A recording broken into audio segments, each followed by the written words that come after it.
আমার জীবনের দুজন প্রিয় মানুষ হলো আমার মা আর আমার দিদুন, যার সাথে আমার শৈশব থেকে কোলে পিঠে মানুষ হয়ে বড় হয়ে ওঠা, যার থেকে জীবনের সমস্ত শিক্ষাগুলো গ্রহণ করা, যার থেকে পরিবারের আদর্শ নিয়ে কি করে পরিবারের সবাইকে ভালো রাখতে হয়, সবার সাথে মিলমিশ করে জীবনটা কাটাতে হয়, এগুলো শেখার যে প্রথম লিপি, তা অক্ষরে অক্ষরে মা আর দিদুন আমাকে হাতে ধরে শিখিয়েছে। আমার দিদুন দেখতে যেমন সুন্দরী, তেমন কিন্তু কাজে কর্মে সংসারে নিপুণতায় অসাধারণ পারদর্শী।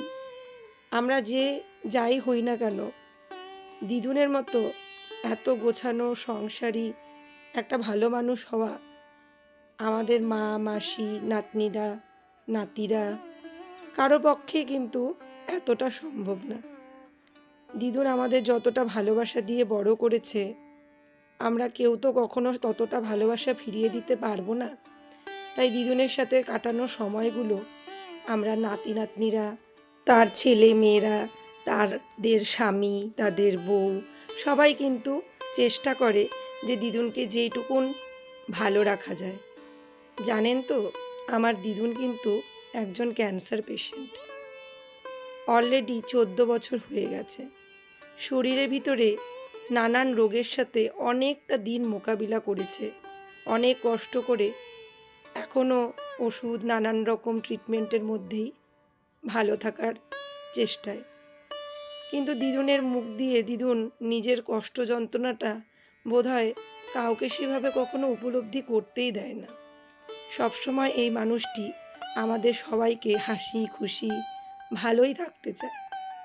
আমার দিদুন কিন্তু সেকালের মানুষ হলেও ভীষণ মডার্ন, ভীষণ আধুনিক চিন্তার অধিকারী। তাই আমাদের বাড়িতে আমার মা মাসিরা এবং আমরা ভাই বোনেরাও কিন্তু ছোটোবেলার থেকেই আধুনিকত্বের ছোঁয়ায়, পড়াশোনায়, একটু স্মার্টনেসের দিক থেকেও আমার দিদুনের মতো আমরা অতটা কেউ পারদর্শী না।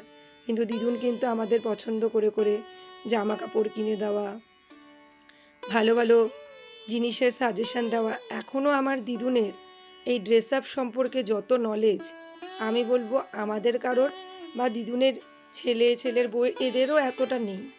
আমার মায়েরাও কিন্তু এখনও দিদুনের থেকে শেখে। দিদুন নিজের ছেলের বউকেও জানো তো পছন্দ করে করে জামা কাপড় কিনে দেয়, জামা কাপড় পছন্দ করে পরায়।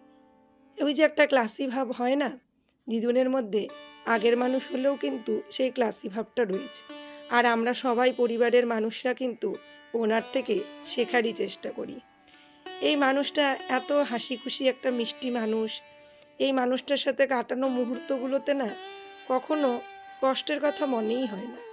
দিদুন আসলে কি করে যে রাতভর গল্প করতে করতে সময় কেটে যায়। আমার মায়ের দিদুনের এই যে বন্ধুত্ব, এই যে বয়সের পার্থক্য থাকা সত্ত্বেও একসাথে মনোভাবের আদান প্রদান, এটা কিন্তু শুধুমাত্র তাদের সাথেই সম্ভব যার সাথে মন খুলে সবটা বলা যায়, যেখানে কোনো কার্পণ্য করার কিছু নেই, যেখানে লুকোনোর কিছু নেই, যেখানে শুধুই রয়েছে ভালোবাসা আর সব সমস্যার সমাধান। সেখানে বুঝি সবটা আরও বেশি ভালো করে বলা যায়। আমি চেষ্টা করি যেটুকুন মুহূর্ত দিদুনের সাথে কাটাই, দিদুনকে একটু আনন্দ, একটু ভালো লাগা, একটু হাসির মুখ দেখাতে। এখন এই মানুষটির জীবনে আমরা নাতি নাতনিরা, ছেলেমেয়েরা, তাদের পরিবার, এটুকুই কিন্তু তার হাসি এবং আনন্দের একটা বড় স্থল। আমার দাদাভাই খুব ভালো মানুষ ছিলেন, কিন্তু নিজের পায়ে দাঁড়ানোর আগেই তিনি পৃথিবী থেকে চলে যান। তাই দাদাভাইকে আমি কিছুই করতে পারিনি। কিন্তু আমি চাই যে আমার যেটুকুন ভালোবাসা আছে তা দিয়ে দিদুনকে অনেকটা ভালোবাসা ফিরিয়ে দিতে। দিদুনের এই বয়সকালের হঠাৎ সঙ্গী হয়েও দিদুনকে একটু ভালোবাসা দিতে। এই বয়স্ক মানুষগুলো দিনের শেষে শুধু ভালোবাসাটুকুই চায়।